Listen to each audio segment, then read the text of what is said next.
In 1799, a London family ate mushrooms for breakfast, and an hour later, their 8-year-old son Edward could not stop laughing. His parents, on the other hand, were convinced they were dying. A physician named Brandy was called and wrote it all down without knowing he was documenting the very first scientific record of psilocybin use in European history. The mushrooms were liberty caps.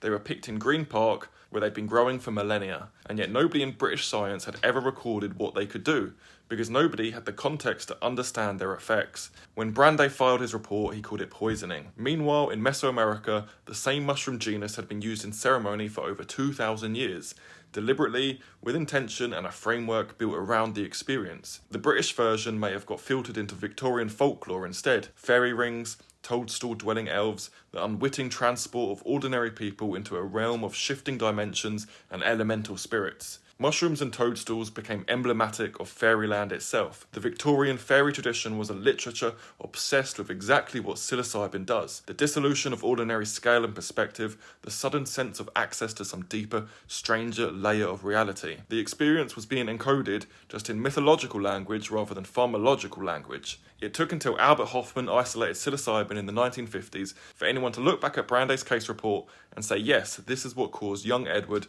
to laugh uncontrollably. Every autumn, the Liberty Caps still come up in Green Park, and as our science and frameworks evolve, so will our understanding. But to people who've eaten them, just like young Edward, they can still be considered a gateway to a different realm. Click the link in the bio to subscribe to my newsletter, The Spore Report, for more on the history and science of psychedelics.